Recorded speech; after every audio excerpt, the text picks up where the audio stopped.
আমরা যখন মাছ কাটি তখন মাছের পেটে তেল, ডিম এইসব পাওয়া যায়। তো এই দুটো জিনিস ছাড়া আরেকটি জিনিসও পাওয়া যায়। তোমরা সবাই খাও কি না জানি না, তবে আমরা এই জিনিসটা খাই। তো এটা মাছের তেলও নয়, ডিমও নয়।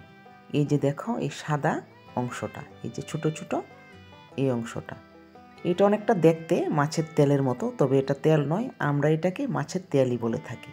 এই অংশটা কিন্তু কার্পু মাছের পেটের মধ্যে বেশিরভাগ পাওয়া যায়। তো তোমরা কে কী বলো আমাকে কমেন্টে জানাবে। নমস্কার বন্ধুরা, আজকে মাছের পেটের এই অংশটা দিয়ে খুব সুস্বাদু একটি রেসিপি তৈরি করে দেখাচ্ছি। তবে তোমাদের কাছে অনুরোধ রইল রেসিপিটা শেষ পর্যন্ত দেখার জন্য। এই রেসিপিটা তৈরির জন্য আমি কড়াইয়ে তেল গরম করে আলু ভেজে নিচ্ছি লবণ হলুদ দিয়ে। আমি একটি আলুকে এরকম সরু সরু করে কেটে লবণ আর হলুদ দিয়ে লাল লাল করে ভেজে নামিয়ে নিচ্ছি। তবে ভাজার সময় ঢাকনা দেব না, ঢাকনা দিলে আলুটা বেশি সিদ্ধ হয়ে গলে যাবে, দেখতে ভালো লাগবে না। এই রকমভাবেই কড়ার মধ্যে আমি ছড়িয়ে মাঝে মাঝে নেড়ে চেড়ে কম আঁচে ভেজে নামিয়ে নিচ্ছি। এই রেসিপিটা এতই সুস্বাদু হয় যে তোমরা মাছের তেল আর ডিম খাওয়া ভুলেই যাবে। তা আমি কড়াইয়ে দেখো আবার সর্ষের তেল দিয়ে গরম করে নিয়েছি। এখন এই তেলে আমি একটুখানি হলুদ আর লবণ দিয়ে দিয়েছি। এখন মাছের যে এই অংশটা আমি এই তেলের মধ্যে দিয়ে দিয়েছি। দেখো এই অংশটা কিন্তু একদম পিছলে হয়।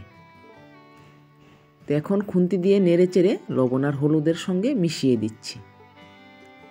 আর টুকরোগুলি যখন তোমরা ভাঙবে, মানে ধোয়ার সময় যখন ভাঙবে, তখন দেখবে দুধের মতো জল বেরোচ্ছে। এই যে দেখো এই বড় বড় টুকরোগুলিকে আমি এখন খুন্তি দিয়ে ভেঙে দিচ্ছি, তাহলে সবটাই ভাজা ভাজা হয়ে যাবে। এভাবে ভেঙে দিতে হবে। নেড়ে চেড়ে আমি ভালো করে ভেজে নিচ্ছি।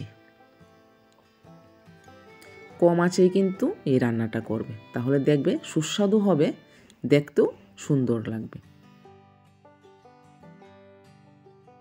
মাছের এই অংশটা পুরোপুরি ভাজা হওয়ার পর আমি একটি বড় সাইজের পেঁয়াজ কুচি আর 4টি কাঁচামরিচ দিয়ে দিয়েছি। কাঁচামরিচগুলিকে আমি মাঝখান দিয়ে চিড়ে নিয়েছি। এখন পেঁয়াজের পরিমাণে হলুদ আর লবণ দিয়ে দিলাম। এখন ভালো করে নেড়ে চেড়ে সব কিছু একসঙ্গে মিশিয়ে নিচ্ছি। এইভাবে পেঁয়াজের কোয়াগুলিকে ছাড়িয়ে দিতে হবে, তাহলে তাড়াতাড়ি ভাজা হয়ে যাবে।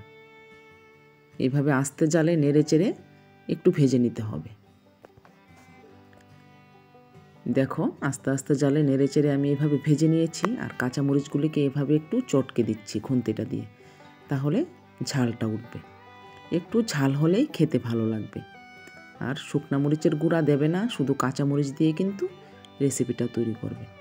এখন ভেজে নেওয়া আলুগুলি আমি দিয়ে দিয়েছি। আর লবণটা তোমরা তোমাদের স্বাদ অনুযায়ী দেবে। এই রেসিপিতে কিন্তু তেলও বেশি লাগে না, কম তেলেই তৈরি হয়ে যায়। এখন এইভাবে ভালো করে নেড়ে চেড়ে ছড়িয়ে দিয়েছি। আমি 2-3 বার নেড়ে চেড়ে আস্তে আস্তে জালে ভাজিটা তৈরি করে দেখো নামিয়ে নিয়েছি। দেখতেও খুব সুন্দর লাগছে আর খেতেও কিন্তু অসাধারণ। অবশ্যই তৈরি করে খেয়ে আমাকে কমেন্টে জানাবে তোমাদের কেমন লেগেছে।